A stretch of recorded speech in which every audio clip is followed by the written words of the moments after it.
নমস্কার সবাইকে এডুইডেন্সের আবারও স্বাগত। শিক্ষাক্ষেত্রে রাশিবিজ্ঞানের প্রয়োগের সেকেন্ড ক্লাস ডব্লিউবিএসএসসির জন্য সেই ক্লাসে সবাইকে স্বাগত জানাই। আজকে আমরা পড়ব সেন্ট্রাল টেন্ডেন্সির মধ্য থেকে মিন, মিডিয়ান, মোড, এবং এখান থেকে অনেকগুলো জায়গা বোঝার আছে, শেখার আছে। এই সেন্ট্রাল টেন্ডেন্সি থেকে কিন্তু প্রচুর কোশ্চেন আসে এবং আসবেও।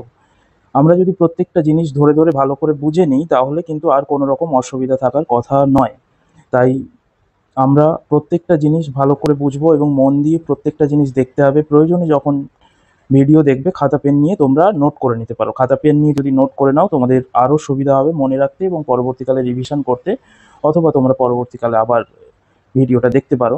তো চলো শুরু করা যাক। প্রথমে আমাদের বুঝতে হবে সেন্ট্রাল টেন্ডেন্সি কী। সেন্ট্রাল টেন্ডেন্সি বা মেজারমেন্ট অফ সেন্ট্রাল টেন্ডেন্সি কি? সেন্ট্রাল টেন্ডেন্সি বলতে মূলত আমরা যদি দেখি, আমরা বুদ্ধির পরিমাপ করি বা ছাত্রছাত্রীদের পরীক্ষার অভীক্ষা নিই, যে কোনো বিষয়, ইংরেজি, অঙ্ক, বাংলা, এডুকেশন, যে কোনো বিষয় আমরা যদি ছাত্রছাত্রীদের পরীক্ষা নিই, আমরা দেখব মাঝের দিকে বেশিরভাগ সংখ্যক শিক্ষার্থীর স্কোর থাকে। বাকি খুব বেশি নাম্বার পায় খুব কমজন, আবার খুব কম নাম্বার পায় খুব কমজন। অর্থাৎ বেশিরভাগ শিক্ষার্থীর স্কোর মাঝামাঝি অবস্থায় অবস্থান করে। এই যে মাঝামাঝি অবস্থায় অবস্থান করার যে টেন্ডেন্সি, এটাকেই বলা হচ্ছে সেন্ট্রাল টেন্ডেন্সি। সেন্ট্রাল মানে মাঝামাঝি অবস্থায় অবস্থান করার যে টেন্ডেন্সি বা চাহিদা, সেটাকেই বলা হচ্ছে সেন্ট্রাল টেন্ডেন্সি। এখন এই কেন্দ্রীয় প্রবণতার পরিমাপ কি? কেন্দ্রীয় প্রবণতার পরিমাপ বা মেজারমেন্ট অফ সেন্ট্রাল টেন্ডেন্সি বলতে বোঝায় যে একক সংখ্যামান একগুচ্ছ সাংখ্যমানের প্রতিনিধি হিসেবে কাজ করে, সেই সংখ্যামানকে আমরা কেন্দ্রীয় প্রবণতার পরিমাপ বলতে পারি। অর্থাৎ আমরা যদি 50 জন, একটা ক্লাসে 50 জন ছাত্রছাত্রী রয়েছে, আমরা যদি তাদের পরীক্ষা নিই তাহলে আমরা 50টা স্কোর পাবো। এই 50টা স্কোর নিয়ে আমাদের কাজ করতে অসুবিধা। আমরা যদি জিজ্ঞেস করি সেই ক্লাসের পারফরমেন্স আসলে কেমন, বা অন্য ক্লাসের সঙ্গে আমরা যদি তুলনা করতে যাই, তাহলে এই 50টা স্কোর নিয়ে আমাদের তুলনা করা বা পারফরমেন্স বিচার করা খুব কঠিন।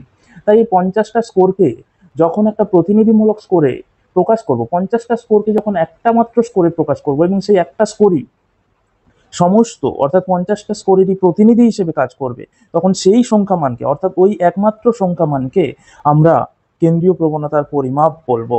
যেমন এখানে দেখো একটা উদাহরণ দেওয়া রয়েছে, 2, 4, 4, 5, 5, 5টা স্কোর রয়েছে এবং এই 5টা স্কোরের কে একটা স্কোরে যদি আমরা প্রকাশ করি, এর এভারেজ বের করি বা মিডিয়ান বার করি বা মোড বের করি, তাহলে আমরা মিন বের করলে বা যে কোনোভাবে আমরা যদি একটা স্কোরে প্রকাশ করি, দেখব এটাকে 4 বেরোচ্ছে এভারেজ বা গড় 4 বেরোচ্ছে। তাহলে 4 হলো এই সমস্ত সাংখ্যমানের প্রতিনিধি। এই যে প্রতিনিধিমূলক একটা মান, একেই বলা হচ্ছে কেন্দ্রীয় প্রবণতার পরিমাপ। অর্থাৎ কেন্দ্রীয় প্রবণতার পরিমাপ কি? যে একটি মাত্র সংখ্যা একগুচ্ছ সাংখ্যমানের প্রতিনিধি হিসেবে কাজ করে। অর্থাৎ যখন আমরা একগুচ্ছ সাংখ্যমানকে একটি মাত্র সংখ্যা দ্বারা প্রকাশ করব, সেই একটি মাত্র সংখ্যাকেই আমরা বলবো কেন্দ্রীয় প্রবণতার পরিমাপ। এই কেন্দ্রীয় প্রবণতার পরিমাপ মূলত 3 ধরনের হয়। একটা হচ্ছে মধ্যক বা মিন, মধ্যমা বা মধ্যমান, এবং 3 নম্বর হচ্ছে সংখ্যাগুরু বা ভূশিষ্টক বা মোট। এই 3টে বিষয়কে আমাদের কিন্তু ভালো করে বুঝতে হবে, তবেই আমরা সেন্ট্রাল টেন্ডেন্সি কমপ্লিট করতে পারবো এবং সেখান থেকে সমস্ত প্রশ্নের উত্তর করতে পারবো। তো প্রথমেই দেখে নেওয়া যাক মিন কি। বিভিন্ন বইতে বিভিন্ন রকম সংজ্ঞা বা ধারণা দেওয়া রয়েছে, তবে মিনের প্রকৃত ধারণা বা প্রকৃত সংজ্ঞা বুঝতে হলে আমাদের এই জায়গাটা দেখতে হবে। প্রথমে বলে রাখি, মিন মূলত 3 ধরনের হয়, বা গড় মূলত 3 ধরনের হয়।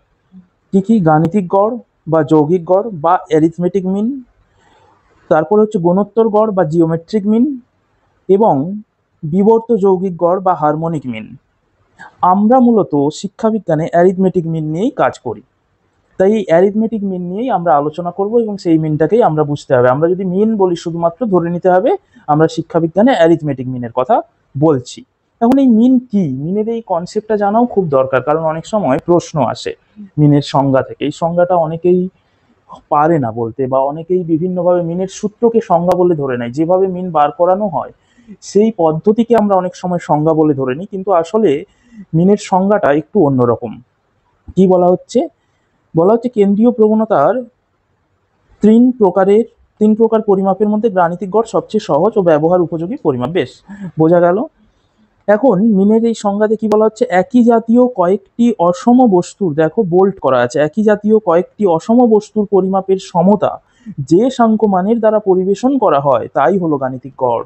অর্থাৎ একই জাতীয় কয়েকটি অসম বস্তু, একই জাতীয় কয়েকটি অসম বস্তু মানে কি, একটি ক্লাসে ধরো 5 জন ছেলে মেয়ে রয়েছে, তাহলে তারা একটা ক্লাসেরই সমস্ত নাম্বারগুলো একই জাতীয় অসম নাম্বার। অসম মানে কি, কেউ 2 পেয়েছে, কেউ 1 পেয়েছে, কেউ 4 পেয়েছে, কেউ 5 পেয়েছে, আবার কেউ 3 পেয়েছে।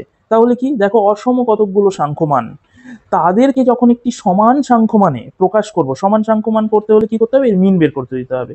মিন মানে কি, এগুলো যোগ করে আমি 5টা যেহেতু সংখ্যা, 5 দিয়ে ডিভাইডেড করে দেবো।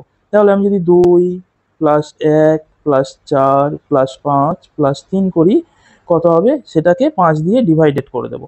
তাহলে কত হবে, 5 3 8 4 12 13 14 15, 15/5 সমান 3। তাহলে মিন হলো 3। দেখো, এই 5টা সংখ্যা মান একটা মাত্র সংখ্যা মান দ্বারা প্রকাশ করা গেল, সমান।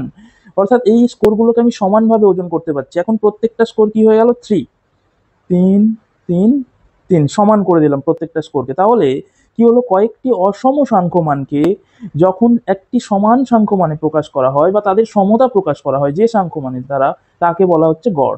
বা আরো সহজ করে বলতে পারি, যখন আমরা কতকগুলো একই একই জাতীয় অসম সংখ্যা মানকে একইভাবে ওজন করি, একইভাবে মানে কি, এই যে 3 দিয়ে ওজন করছি, প্রত্যেকটার কিন্তু ওয়েট 3 হয়ে গেল।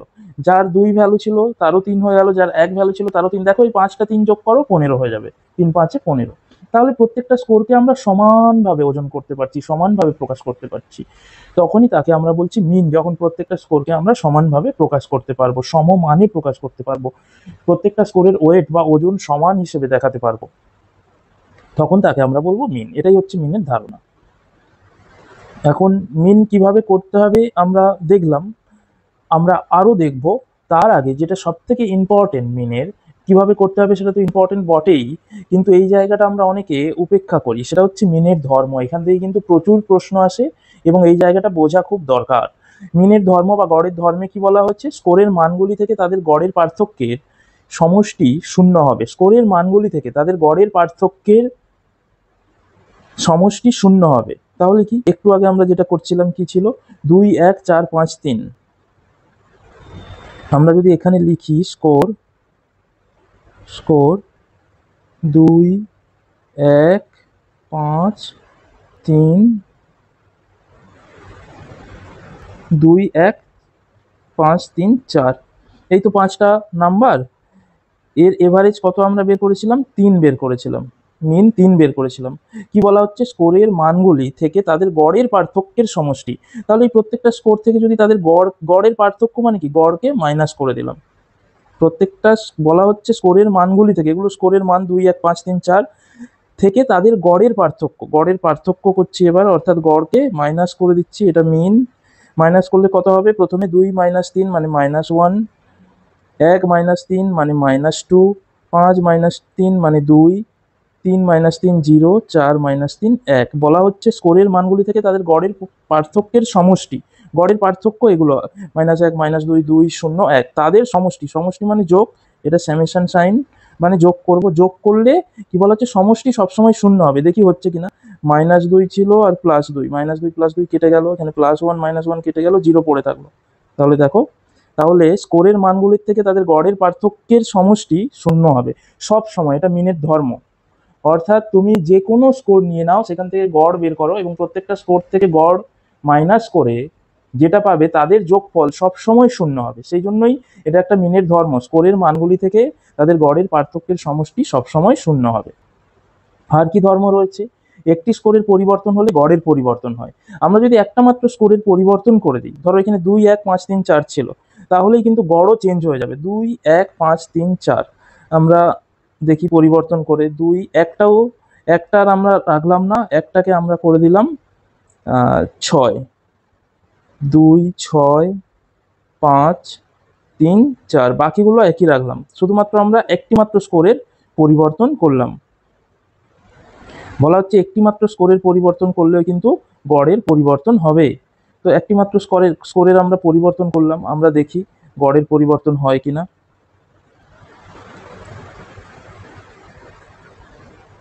দেখি এটার যোগফল কত হচ্ছে। 3, সরি 1 মিনিট,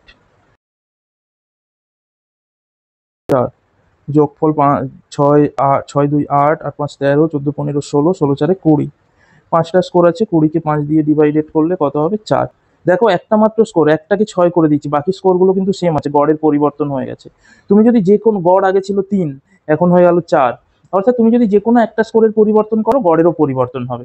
আর কি বলা হচ্ছে, প্রত্যেকটি স্কোরের সঙ্গে কোনো নির্দিষ্ট সংখ্যা যোগ, বিয়োগ, গুণ বা ভাগ করলে স্কোরগুলি বলা হচ্ছে প্রত্যেকটি স্কোরের সঙ্গে কোনো নির্দিষ্ট সংখ্যা আমরা যদি যোগ, বিয়োগ, গুণ বা ভাগ করি তাহলে গড়েরও সেই সমপরিমাণ পরিবর্তন হবে। অর্থাৎ আমি যদি এখানে প্রত্যেকটি সংখ্যার সঙ্গে 1 যোগ করি তাহলে গড়ও 1 বাড়বে, গড়ের সঙ্গে 1 প্লাস করলে যা হবে সেটাই গড় হবে। আমরা যদি প্রত্যেকটি সংখ্যার সঙ্গে 2 গুণ করি তাহলে গড় কত হবে? তোমাকে ধরো এই 5টা সংখ্যা দেওয়া হলো এবং বলে দেওয়া হলো তার গড় 4, তোমাকে বলা হলো এই প্রত্যেকটি কোশ্চেনে বলা হলো এই প্রত্যেকটি সংখ্যার সঙ্গে 2 গুণ করে দেওয়া হলো, দিয়ে যা সংখ্যা বেরোবে তার গড় কত হবে? তুমি সঙ্গে সঙ্গে গড়ের সঙ্গেও 2 যোগ করে দেবে, 8 হবে। আমরা মিলিয়ে দেখি, আমরা 2 এর সঙ্গে 2 গুণ করি, 6 এর সঙ্গে 2 গুণ করি, 5 এর সঙ্গে 2 গুণ করি, 3 এর সঙ্গে 2 গুণ করি, 4 এর সঙ্গে 2 গুণ করি, তাহলে কত হচ্ছে? 2 2 4, 6 2 12, 5 2 10, 3 2 6, 4 2 8। এর গড় বের করি, দেখি গড় বের করি। আগের গড় ছিল 4, এখন কত গড় বেরোয় দেখি।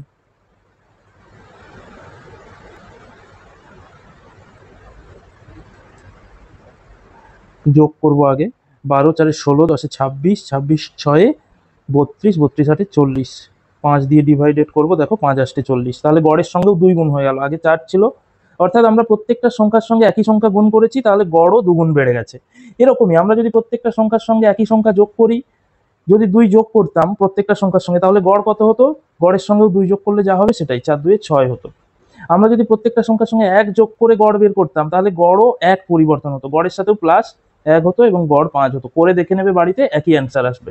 অর্থাৎ তাহলে এটা কিন্তু তোমাদেরকে যদি প্রশ্নে জিজ্ঞেস করে বলতে হবে, যদি প্রত্যেকটা সংখ্যার সঙ্গে ধরা যাক এরকম কোশ্চেন দিতে পারে, ধরা যাক কোনো একটি রাশিমালার গড় 4, যদি আমরা সেই রাশিমালার প্রত্যেকটি সংখ্যার সঙ্গে 2 গুণ করি তাহলে নতুন সংখ্যাগুলোর গড় কত হবে? গড় যেহেতু 4 ছিল তোমরা গড়ের সঙ্গেও 2 গুণ করে দেবে এবং বলবে 8 হবে, যোগ বললে যোগ করে দেবে। অর্থাৎ গড়ের ধর্ম এটাই, যদি প্রত্যেকটি সংখ্যার সাথে কোনো একটি নির্দিষ্ট সংখ্যা যোগ, গুণ, বিয়োগ, ভাগ যাই করা হোক না কেন গড়েরও সমপরিমাণ পরিবর্তন হবে।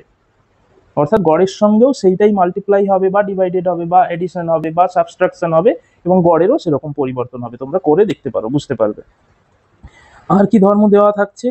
আর ধর্ম আছে, তো মোটামুটি এই ধর্মগুলো করলেই হবে। আর গড়ের সঙ্গে আমি বললাম গড়ের একটি মাত্র সংখ্যা পরিবর্তন হলে গড়েরও পরিবর্তন হয়, এবং গড়ে মিনকে কি বলা হয়? আইডিয়াল পরিমাপ, সেন্ট্রাল টেন্ডেন্সির আদর্শ পরিমাপ কাকে বলা হয় যদি জিজ্ঞেস করে, সেটা হবে মিন। তার কারণ কি? মিন হচ্ছে সেন্ট্রাল টেন্ডেন্সির আদর্শ পরিমাপ বা আইডিয়াল মেজারমেন্ট।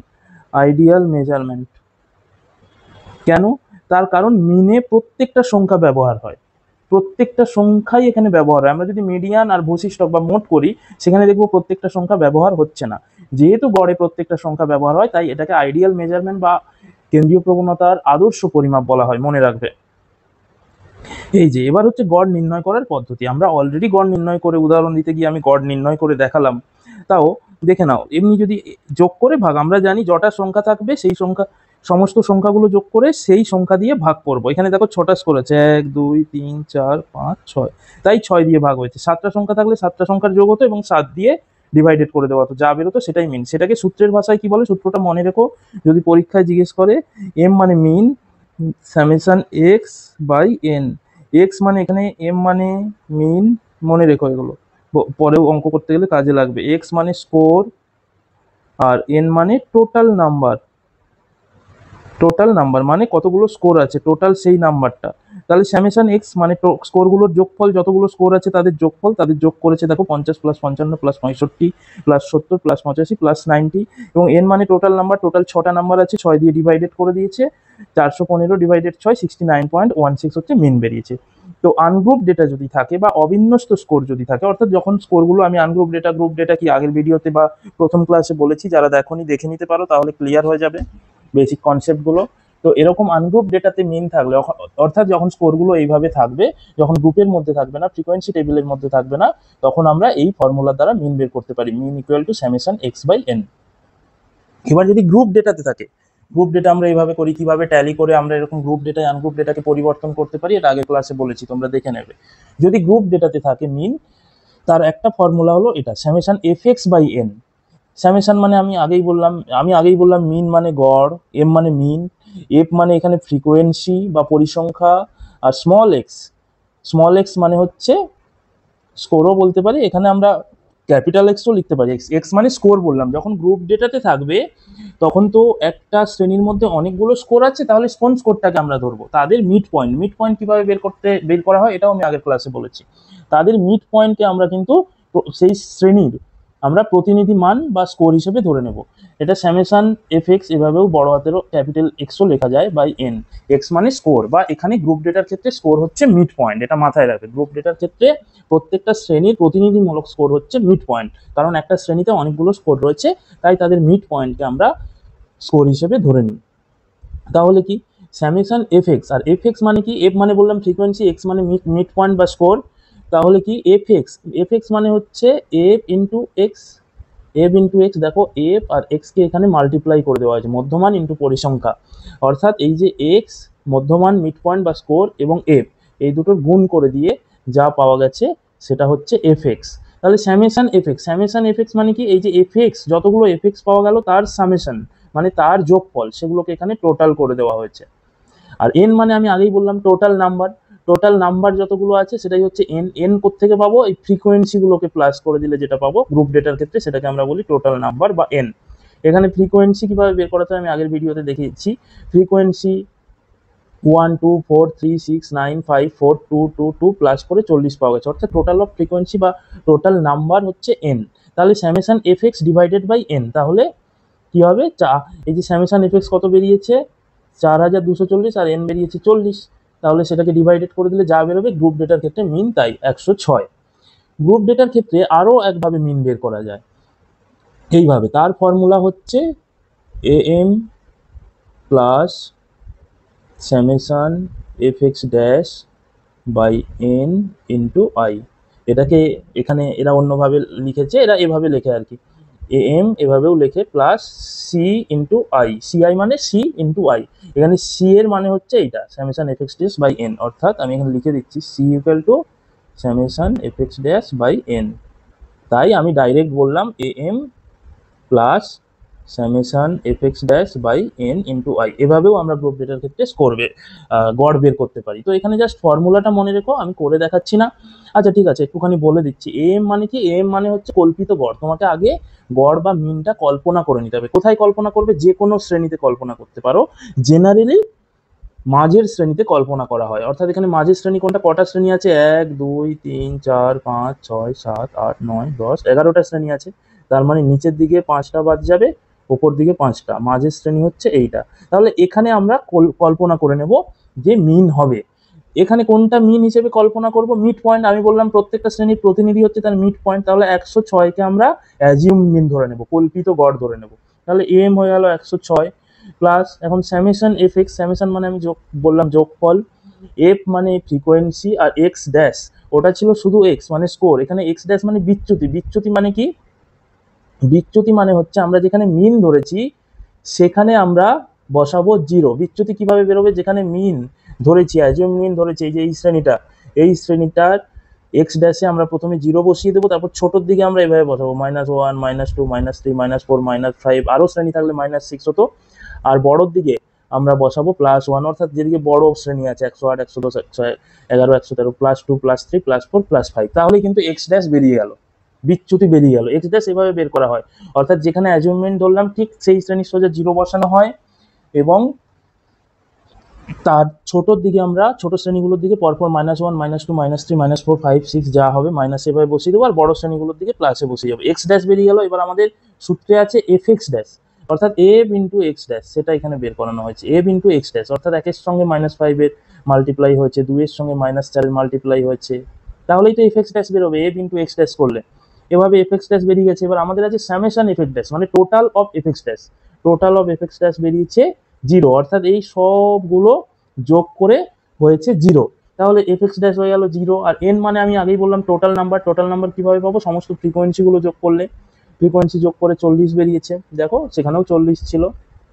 40, এন মানে 40, আর আই, আই মানে ক্লাস ইন্টারভ্যাল। ক্লাস ইন্টারভ্যাল কি, কিভাবে বের করতে হয় বা ক্লাস ইন্টারভ্যাল কোত্থেকে পাওয়া যায় আমি আগের ভিডিওতে বলেছি, দেখে নিতে পারো। ক্লাস ইন্টারভ্যাল মানে একটা শ্রেণীতে কটা স্কোর আছে, মানে একটা শ্রেণীর মধ্যে একটা শ্রেণীর দৈর্ঘ্য কত, সরি কটা স্কোর আছে এর থেকেও ভালো শব্দ, একটা শ্রেণীর দৈর্ঘ্য কত। প্রত্যেকটা শ্রেণীর দৈর্ঘ্য এখানে দেখো 90, 91, 92, 3, 93, 94, 95, 3, প্রত্যেকটা শ্রেণীর দৈর্ঘ্য 3, তাই আই হচ্ছে বা ক্লাস ইন্টারভ্যাল হচ্ছে 3। এবার এটাকে ক্যালকুলেশন করলে এরকম বেরোবে, এই যে 106 প্লাস 0 সমান 106। দেখো মিন কিন্তু একই বেরোলো, অর্থাৎ আমরা যদি আগের পদ্ধতিতে যাই তাহলেও মিন যা বেরিয়েছে এই পদ্ধতি, দেখো আগের পদ্ধতিতেও মিন বেরিয়েছে 106, এই পদ্ধতিতেও 106। তো এই দুইভাবে মিন বের করা যেতে পারে, এগুলো ভালো করে বুঝে নিলে আশা করি, এবং বারবার দেখবে, না বুঝতে পারলে কোনো কোশ্চেন থাকলে কমেন্টে করে দেবে, কোথাও না বোঝা গেলে কোশ্চেন করবে কমেন্টে, আমি নিশ্চয়ই বুঝিয়ে দেবো। নেক্সট হচ্ছে আমরা চলে যাই মধ্যম মান বা মধ্যমা বা মিডিয়ান। মিডিয়ান কাকে বলবো? মিডিয়ান হচ্ছে একটা স্কেলকে, এই যদি একটা স্কেল হয় একে সমান দুভাগে ভাগ করে যে পয়েন্টটা, সেই পয়েন্টটাকে আমরা বলবো মিডিয়ান। এখানে এই পয়েন্টটা হচ্ছে মিডিয়ান, মিডিয়ানকে এভাবে লেখা হয় ক্যাপিটাল এম এবং স্মল ডি। তো একটা স্কেলকে সমান দুভাগে ভাগ করে যে বিন্দু বা যে স্কোর, সেই স্কোরকে বলা হচ্ছে মিডিয়ান। এই যে দেখো বলা হচ্ছে কেন্দ্রীয় প্রবণতার বিভিন্ন পরিমাপের মধ্যে মধ্যমান হলো একটি গুরুত্বপূর্ণ পরিমাপ। যখন রাশিগুলি পরিমাণ অনুযায়ী বিন্যস্ত থাকে তখন মধ্যক বা মিডিয়ান বা মধ্যমান হলো এমন একটি বিন্দু যার ওপরে ও নিচে শতকরা 50 ভাগ রাশি আছে, অর্থাৎ এদিকেও 50% থাকলো, এদিকেও 50% থাকলো, মধ্যবর্তী বিন্দুটা হচ্ছে মিডিয়ান। মধ্যমান রাশিগুলিকে দুটি সমান অংশে ভাগ করে, আগেই বললাম একটি অংশের অন্তর্গত রাশির মান মধ্যমান অপেক্ষা কম, অর্থাৎ মিডিয়ানের নিচের দিকে যেগুলো সেগুলো মধ্যমান অপেক্ষা কম তাদের মান, আর মিডিয়ানের ওপর দিকে যেগুলো মধ্যমান বা মিডিয়ানের থেকে তাদের মান বেশি। তো মিডিয়ান হচ্ছে স্কেলের সেই বিন্দু যা একটি স্কেলকে সমান দুই ভাগে ভাগ করে, যার ওপর ও নিচে 50% 50% স্কোর থাকে, যার একটি অংশের স্কোর মিডিয়ান অপেক্ষা কম হয় এবং যার উপরের অংশের স্কোর মিডিয়ান অপেক্ষা বেশি হয়, এটাই হচ্ছে মিডিয়ান। মিডিয়ানের সুবিধা একটু দেখে নেওয়া দরকার, কারণ কোশ্চেন দিলেও দিতে পারে, তখন অসুবিধায় পড়তে হবে যদি না আমরা সুবিধাটা জেনে থাকি। তো আমাদের সুবিধাটা দেখে নেওয়া দরকার। মিডিয়ানের সুবিধা কি? মধ্যমান সহজেই নির্ণয় করা যায়, অর্থাৎ মাঝের যে বিন্দু, মাঝে যে স্কোরটা রয়েছে সেটাই মধ্যমান হয়, তাই এটা আমরা দেখেও বলতে পারি। মধ্যমান ক্রান্তীয় বা চরম মানগুলির দ্বারা প্রভাবিত হয় না, অর্থাৎ মধ্যমানে প্রান্তের দিকে, অর্থাৎ আমরা যখন মধ্যমান করব, বা এখানেও যদি আমি দেখাই 2, 3, 4, 5, 6, এখানে যদি মিডিয়ান কত জিজ্ঞেস করা হয় আমরা দেখেই বলতে পারবো। মাঝে যেটা আছে 2, 3 এদিকে, 5, 6 এদিকে বাদ চলে গেল, মাঝে আছে 4, তাহলে এখানে মিডিয়ান সমান 4। আর মিডিয়ান কিন্তু প্রান্তের স্কোরগুলোর দ্বারা প্রভাবিত হয় না, অর্থাৎ এই প্রান্তের দিকে এই যে 5, 6 শেষে আছে, এদিকে 2, 3 আছে, এই স্কোরগুলো দ্বারা মিডিয়ান প্রভাবিত হয় না। এই 2টা যদি 3 হতো তাও কিন্তু মিডিয়ান 4 হতো, কারণ মাঝে যেটা আছে সেটাই মিডিয়ান। এই 6টা যদি 10 হতো তাও মিডিয়ান 4 হতো, অর্থাৎ শেষের দিকে কি আছে সেটা ডাজন্ট ম্যাটার, সেটা ম্যাটার করে না। তাই বলা হচ্ছে মধ্যমান ক্রান্তীয় বা চরম মানগুলির দ্বারা প্রভাবিত হয় না। মধ্যমানের সবচেয়ে গুরুত্বপূর্ণ সুবিধা হলো রাশি তথ্যমালা পর্যবেক্ষণ করে এটি বের করা যায়, বললাম দেখেই বের করা যায়। যদি প্রান্তীয় শ্রেণীবিভাগ মুক্ত থাকে সেক্ষেত্রে মধ্যমান ব্যবহার যুক্তিযুক্ত, অর্থাৎ প্রান্তের মানটা আমি কি জানি না তা ক্ষেত্রেও মধ্যমান বার করা যাবে। ধরো এখানে 3, 3, 4, 5 এবং এখানে একটা মান আছে কিন্তু কি আমার জানা নেই, যাই মান থাকুক আমার তো মাঝেরটা মিডিয়ান হবে, তাহলে 4ই মিডিয়ান হবে। এখানে 0 থাকুক, 2 থাকুক, 100 থাকুক, অর্থাৎ শেষের দিকের বা প্রান্তের দিকের মান যদি নাও জানা থাকে সেক্ষেত্রে আমি মিডিয়ান বের করতে পারবো, কিন্তু গড়ে আমি তা পারবো না, কারণ গড়ে সব স্কোরগুলো ব্যবহার হয়, সব স্কোরগুলো যোগ করতে হয়, একটা মান যদি না থাকে, মান না জানা থাকে, আমি গড় বের করতে পারবো না, কিন্তু মিডিয়ান বের করতে পারবো। স্কোরের সংখ্যা যদি কম হয় এবং স্কোর বন্টনটি যদি স্বাভাবিক না হয় সেক্ষেত্রে কেন্দ্রীয় প্রবণতার মান হিসেবে মধ্যমান ব্যবহার যুক্তিযুক্ত। স্বাভাবিক না হয় এটা আমরা যখন নর্মাল প্রবাবিলিটি কার্ভ পড়বো বা এনপিসি পড়বো তখন বুঝতে পারবো। যদি এনপিসি ফলো না করে স্কোরগুলো বা নর্মাল প্রবাবিলিটি কার্ভে নিয়ম অনুযায়ী না চলে তখন আমরা মিডিয়ান বের করা যুক্তিযুক্ত বা মিডিয়ান বের করা উচিত। যেসব তথ্য সংখ্যার দ্বারা প্রকাশ করা যায় না তাদের বৈশিষ্ট্য পরিমাপে মধ্যমান ব্যবহার করা যেতে পারে, অর্থাৎ মাঝের বৈশিষ্ট্যটা কি সংখ্যা দ্বারা না প্রকাশ করলেও আমরা মিডিয়ানে বের করতে পারি। আমরা যদি গুণ প্রকাশ করি কারো, ধরো খুব ভালো, ভালো, অল্প ভালো, তাহলে এখানে মাঝের, দেখো সংখ্যা দ্বারা আমরা প্রকাশ করছি না, এটা একটা কোয়ালিটি। তো এইখানে মাঝে কি, তাহলে এখানে যদি মিডিয়ান জিজ্ঞেস করে আমি বলবো ভালো, কারণ ভালোটা হচ্ছে এখানে মাঝে আছে। তো সংখ্যা না থাকলেও অনেক কোয়ালিটির ক্ষেত্রে বা বৈশিষ্ট্য জানা থাকলে তাদেরও মিডিয়ান বার করা যায়। এটা আমরা মিন বের করতে পারবো না, মিডিয়ানের এই সুবিধাগুলো রয়েছে। এখন মিডিয়ান বের করা যায় কি করে, এটা খুব গুরুত্বপূর্ণ, কারণ মিডিয়ান বের করতে জানাটা খুব দরকার। মিডিয়ান থেকে প্রশ্ন আসে, মিডিয়ান কিভাবে বের করতে হয় বা এর ফর্মুলা কি। মিডিয়ান আনগ্রুপ ডেটায় যদি থাকে, অর্থাৎ স্কোরগুলো যদি অবিন্যস্ত অবস্থায় থাকে, র অবস্থায় থাকে, ধরো এইরকম 7টা এখানে স্কোর আছে, 4, 5, 8, 3, 9, 7, 6। যদি বিজোড় সংখ্যা, অবিন্যস্ত স্কোর দু রকম হতে পারে, একটা জোড় সংখ্যা থাকতে পারে, একটা বিজোড় সংখ্যা থাকতে পারে। তো মিডিয়ানে বিজোড় সংখ্যার ক্ষেত্রে ফর্মুলা আলাদা, আর জোড় সংখ্যার ক্ষেত্রে ফর্মুলা আলাদা।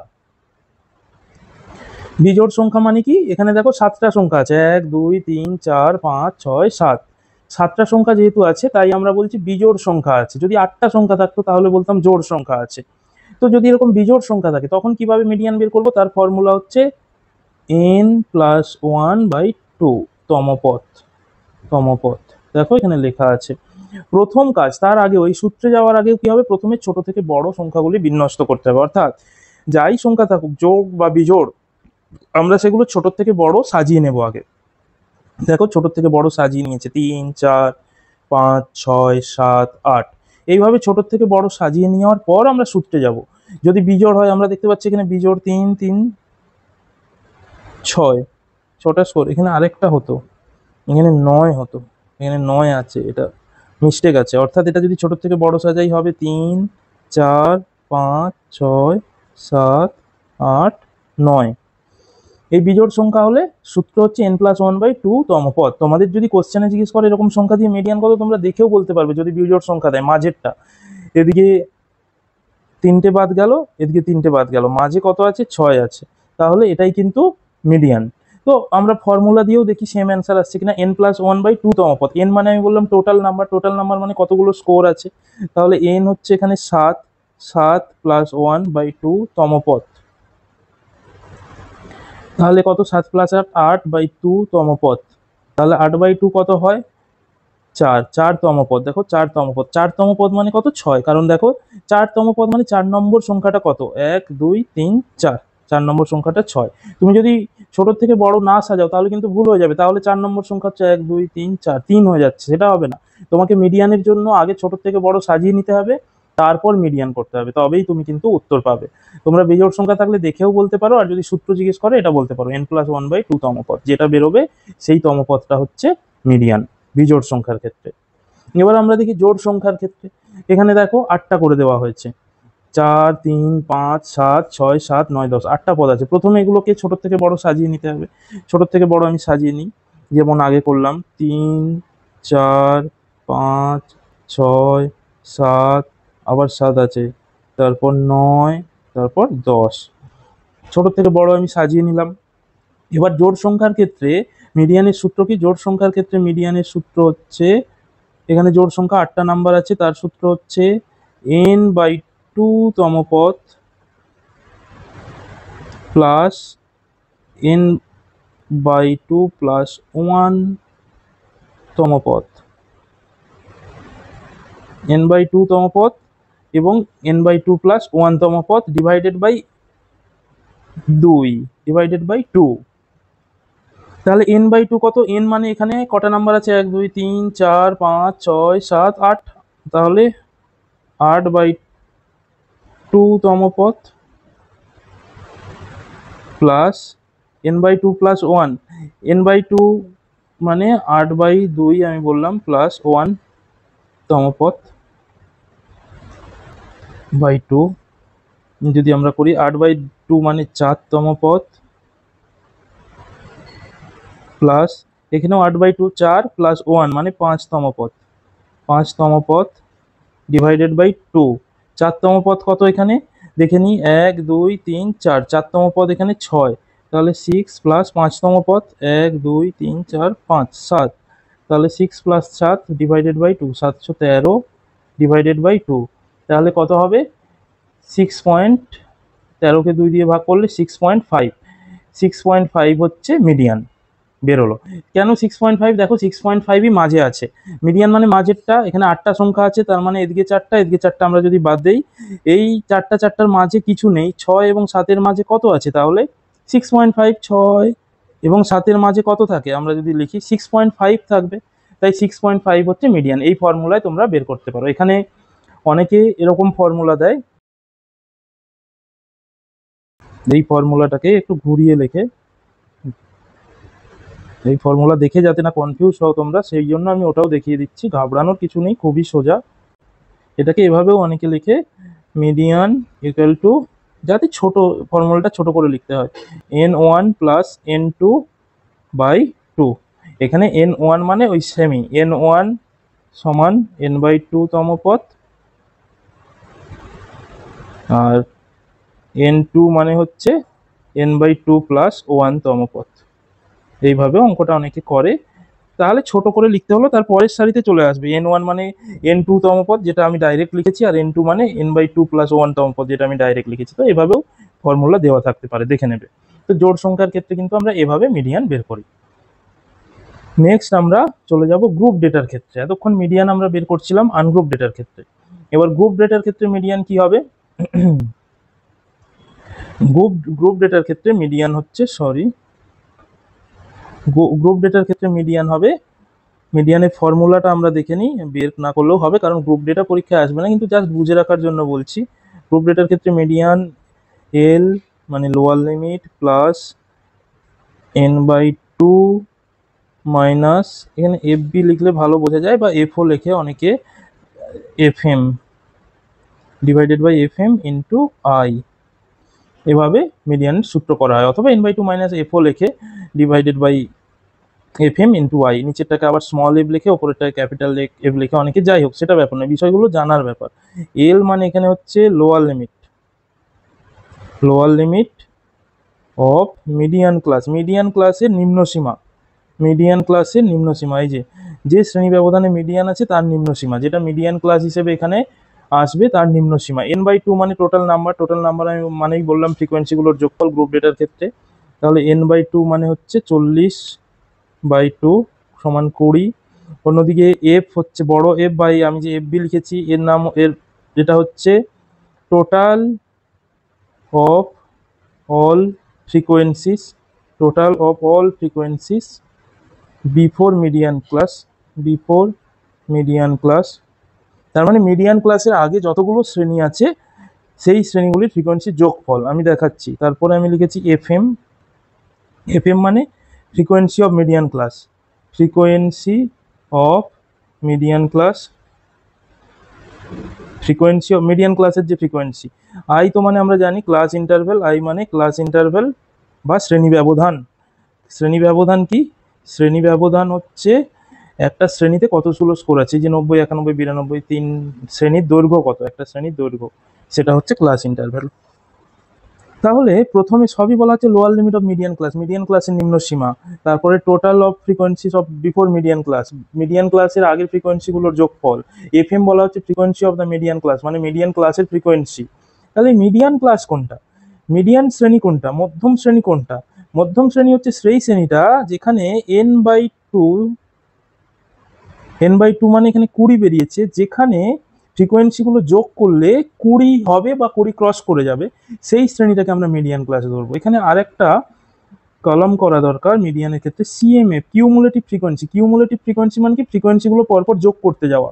প্রথমে এক লিখলাম, তারপরে 2 আছে, 2 এর সঙ্গে এক যোগ করলে 3, তারপরে 4 আছে, 4 3 7, তারপরে 3 আছে, 7 3 10, এইভাবে পরপর ফ্রিকোয়েন্সিগুলো যোগ করতে যাবো। 6 আছে 16, 9 আছে, 16 9 25, তারপরে 5 আছে 30, তারপরে 4 আছে 34, তারপরে 2 আছে 36, তারপরে আবার 2 আছে 38, তারপরে আবার 2 আছে 40। দেখো ফ্রিকোয়েন্সিগুলোর যোগফল 40 হবে, শেষের শ্রেণীতে গিয়ে 40 হবে। এখন এই যে আমি CMF বের করলাম বা কিউমুলেটিভ ফ্রিকোয়েন্সি, অর্থাৎ ফ্রিকোয়েন্সিগুলো যোগ করতে করতে বড়র দিকে গেলাম, এই যোগ করার সময় 20 যেখানে ক্রস করবে বা 20 যেখানে হবে, এই যে এইখানে 20 ক্রস করেছে 25, তো এই শ্রেণীটা হচ্ছে মিডিয়ান ক্লাস। যে শ্রেণীর কাছে গিয়ে 20 হবে বা 20 ক্রস করবে, অর্থাৎ n/2 যেটা বেরোবে সেইটা যেই শ্রেণীতে গিয়ে ক্রস করবে বা যেই শ্রেণীর কাছে গিয়ে হবে ফ্রিকোয়েন্সিগুলো যোগ করতে করতে গেলে, সেই শ্রেণীটাকে আমরা বলবো মিডিয়ান ক্লাস বা মধ্যম শ্রেণী। তো এই শ্রেণীটা ধরেই অঙ্কটা হবে। তাহলে কি বলা আছে, lower limit of median class, দাঁড়াও এটা পরিষ্কার করে নিই। এল মানে আমি বললাম লোয়ার লিমিট, ফর্মুলাতে প্রথমেই আছে এল। লোয়ার লিমিট কার লোয়ার লিমিট? মিডিয়ান ক্লাসের লোয়ার লিমিট। মিডিয়ান ক্লাস কোনটা আমরা পেয়ে গেছি, ফ্রিকোয়েন্সিগুলো যোগ করতে করতে গিয়ে n/2 যেখানে হয়েছে সেটাই মিডিয়ান ক্লাস, কারণ আমাদের n40 এবং সেটা n/2 মানে ডিভাইডেড বাই 2, অর্থাৎ 20 হয়েছিল n/2। তো n/2 আমরা পেয়েছি 20, এবং ফ্রিকোয়েন্সিগুলো যোগ করতে করতে যেতে যেতে আমরা 20 দেখেছি এই শ্রেণীতে ক্রস করেছে।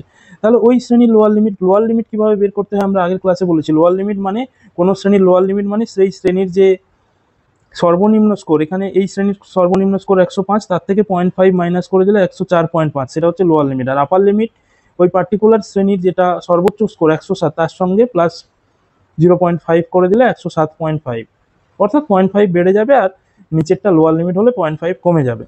তো এখানে মিডিয়ান ক্লাসের লোয়ার লিমিট কি অলরেডি দেওয়া আছে 104, তাহলে মিডিয়ান সমান 104.5 লোয়ার লিমিট হয়ে গেল, প্লাস n/2 আমরা বের করে নিয়েছি 20। এফবি বা বড় এফ মানে আমি কি বললাম, frequency, total of all frequencies before the median class, অর্থাৎ মিডিয়ান ক্লাসের আগে যতগুলো ফ্রিকোয়েন্সি আছে তাদের যোগফল। এখানে এই সবগুলো যোগ করলে কত হচ্ছে 16, 2 3 4 3 7 3 10 6 16, তাহলে এফপি মানে 16, মিডিয়ান ক্লাসের আগে যতগুলো ফ্রিকোয়েন্সি আছে তাদের যোগফল।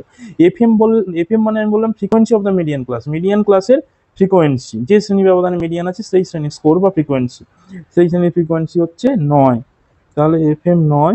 আর আমি বললাম একটি শ্রেণীর দৈর্ঘ্য কত, এখানে 3, 90 91 92 ইন্টু 3। এবার এটা ক্যালকুলেশন করলে যা বেরোবে সেটাই হচ্ছে মিডিয়ান হয়ে গেল। তো এইভাবে আমরা গ্রুপ ডেটার ক্ষেত্রে মিডিয়ান বের করতে পারি। আশা করি বোঝা গেছে। এবার হচ্ছে মোড বা বৈশিষ্ট্য। মোড খুব সোজা, সবচেয়ে সোজা। আনগ্রুপ ডেটার মোড কি করে বের করে? আনগ্রুপ ডেটার মোড আগে কাকে বলা হয়? মোড বলা হয় যে সংখ্যাটা, একগুচ্ছ সাংখ্য মানে যে সংখ্যাটা সব থেকে বেশিবার ব্যবহৃত হচ্ছে সেই সংখ্যাটাকে আমরা বলছি মোড বা বৈশিষ্ট্য। অর্থাৎ আমরা বেশিবার ব্যবহৃত সংখ্যাই হচ্ছে বা বেশিবার ব্যবহৃত সাংখ্য মানে হচ্ছে মোড। আমরা যদি এরকম সংখ্যা লিখি 3 4 2 7 6 3 2 1 3 6, প্রথমে আমাদের কি করতে হবে? প্রথমে আমাদের সংখ্যাগুলোকে ছোট থেকে বড় সাজিয়ে নিতে হবে মোড বের করতে হলে আনগ্রুপ ডেটার ক্ষেত্রে, যে জোড় থাকুক বিজোড় থাকুক একই ব্যাপার। জোড় বিজোড়টা শুধু মিডিয়ানের ক্ষেত্রে আলাদা, আনগ্রুপ ডেটার ক্ষেত্রে মোড একই বেরোবে। তো মোড ছোট থেকে বড় সাজিয়ে নেবো। 1 আছে একটা, 2 আছে, 1 হলো, 2 হলো, আবার 2 আছে, 2 হলো, তারপরে চলে যাই 3 আছে, 3 আবার আছে, আবার 3 আছে, 3 হয়ে গেল। এবার 4, ছোট থেকে বড় সাজাচ্ছি, 4 হয়ে গেল। এবার আছে 6 হয়ে গেল, আবার 6 আছে, 6 হয়ে গেল, 6 হয়ে গেল। এবার আছে 7। এই যে ছোট থেকে বড় সাজিয়ে নিলাম, এখন দেখবো কোন সংখ্যাটা সবচেয়ে বেশিবার আছে। দেখো 3 এখানে 3 বার আছে, তো সবচেয়ে বেশিবার আছে 3, তাই মোড হবে এখানে 3। তো সংখ্যা গুরু মান বলা হয় এই জন্য মোডকে, যে সংখ্যাটা সবচেয়ে বেশিবার থাকে সেটাই মোড আনগ্রুপ ডেটার ক্ষেত্রে। তোমাকে যদি জিজ্ঞেস করে সবচেয়ে বেশি বৃষ্টিপাত সারা মাসের মধ্যে সবচেয়ে বেশি বৃষ্টিপাত কোন দিনে হয়েছে, তখন মোড দেখতে হবে, অর্থাৎ কোন দিন সব থেকে বেশি বৃষ্টি হয়েছে সেটাই হচ্ছে মোড। অর্থাৎ মোড মানে সব থেকে বেশিবার ব্যবহৃত সংখ্যা বা ব্যবহৃত বৈশিষ্ট্যই হচ্ছে মোড। মোডের সুবিধা কি? মোডের সুবিধাটা বলে দিই। মোড বা বৈশিষ্ট্য গড় এবং মধ্যকের তুলনায় সহজে নির্ণয় করা যায়, যেটা বেশিবার থাকবে সেটাই মোড, তাই এখানে কোনো জটিলতা নেই, খুব সহজে বেরিয়ে যায়। এর ব্যবহার অন্য দুটির তুলনায় অনেক বেশি। সাধারণত আমরা ব্যবহার করি কার কাছে সব থেকে বেশি টাকা আছে, কোন দিন সব থেকে বেশি আমি পড়াশোনা করেছি। তো ব্যবসা শিল্পক্ষেত্রে সব জায়গায় বেশি ব্যবহার হয়, মিডিয়ান কম ব্যবহার হয়। বৈশিষ্ট্যকের মান স্কোরগুলির বিস্তৃতির উপর নির্ভর করে। স্কোরগুলি কেমন ভাবে বিস্তৃত, অর্থাৎ কোনটা বেশি আছে তার উপর নির্ভর করে বৈশিষ্ট্যকের মান। তো মোড গ্রুপ ডেটার ক্ষেত্রে মোডের সূত্র কি? গ্রুপ ডেটা ক্ষেত্রে ওই যে ফ্রিকোয়েন্সি দিয়ে যদি ডেটা থাকে সেক্ষেত্রে মোডের সূত্র হচ্ছে 3 মিডিয়ান মাইনাস 2 মিন। মোড সমান হচ্ছে 3 মিডিয়ান, অর্থাৎ তোমাকে আগে মিডিয়ান বের করতে হবে, তারপরে মিন বের করতে হবে, তারপরেই তুমি কিন্তু মোড বের করতে পারবে। তো তোমাকে যদি দেওয়া থাকে একটা প্রশ্নে যে ধরো মিডিয়ান 20 আর মিন হচ্ছে 30, মিন হচ্ছে 15, তাহলে মোট কত? তোমাকে বলা হলো কোনো পরিমাপের মিডিয়ান 20 মিন 15, তাহলে মোট কত? তুমি সিম্পল মোডের সূত্রে প্রয়োগ করবে। মোট সমান আমরা জানি 3 into median minus 2 into mean, তুমি চলে যাবে 3 ইন্টু মিডিয়ান মানে 20 মাইনাস 2 ইন্টু মিন মানে 15, তাহলে কত হবে? 20 3 60 মাইনাস 30, তাহলে মোট হয়ে গেল গ্রুপ ডেটার ক্ষেত্রে 30। আর যদি গ্রুপ ডেটা দেওয়া থাকে, সেটা পরীক্ষায় দেবে না এত বড় অঙ্ক, এমনি যদি তোমরা প্র্যাকটিস করো, কোনো গ্রুপ ডেটা থাকে অর্থাৎ ফ্রিকোয়েন্সি দিয়ে এইরকম যদি ডেটা থাকে, সেক্ষেত্রে তোমাদের আগে মিন বের করাতে হবে। আমি মিন বের করা শেখালাম, তারপরে মিডিয়ান বের করাতে হবে, দিয়ে এই ফর্মুলাতে ফেলতে হবে, তাহলেই কিন্তু মোট বেরোবে। তো তাহলে আজকে আমরা কি কি শিখলাম? আজকে আমরা কেন্দ্রীয় প্রবণতার কেন্দ্রীয় প্রবণতার পরিমাপ বলতে কি বোঝায় সেটা শিখলাম। কেন্দ্রীয় প্রবণতা কত ভাগে ভাগ করা যায় সেটা শিখলাম। মিনকে কত ভাগে ভাগ করা যায় শিখলাম। মিনের ধারণা শিখলাম, মিনের ধর্ম জানলাম, মিন করার পদ্ধতি জানলাম। আনগ্রুপ ডেটাতে, গ্রুপ ডেটাতে আমরা দুভাবে মিন করার পদ্ধতি জানলাম। আমরা মধ্যমান সম্পর্কে ধারণা জানলাম, আমরা মধ্যমানের সুবিধাগুলো জানলাম। আনগ্রুপ ডেটা থাকলে মধ্যমানের বিজোড় সংখ্যা হলে কেমনভাবে মধ্যমান বের করতে হয় সেটা জানলাম। জোড় সংখ্যা হলে কেমনভাবে মধ্যমান বা মিডিয়ান বের করতে হয় সেটা জানলাম। আমরা গ্রুপ ডেটাতে মধ্যমান কিভাবে বের করতে হয় সেটা জানলাম। আমরা ভূশিষ্টক বা মোট সম্পর্কে জানলাম, এবং গ্রুপ ডেটার ক্ষেত্রেও মোট বের করতে হলে কিভাবে বের করতে হয়, বা মিন মিডিয়ান দেওয়া থাকলে মোট কিভাবে বের করতে হয়। এখান থেকে কিন্তু অবশ্যই তোমরা প্রশ্ন পাবে, এই ভিডিওটা যদি ভালো করে দেখো তোমরা প্রশ্ন পাবে। আর কমেন্ট করে জানাতে পারো কেমন লাগলো, বা তোমাদের কোনো প্রশ্ন থাকলে সেটাও জানাতে পারো। Thank you so much, tata, bye bye, আবার দেখা হবে পরের ক্লাসে।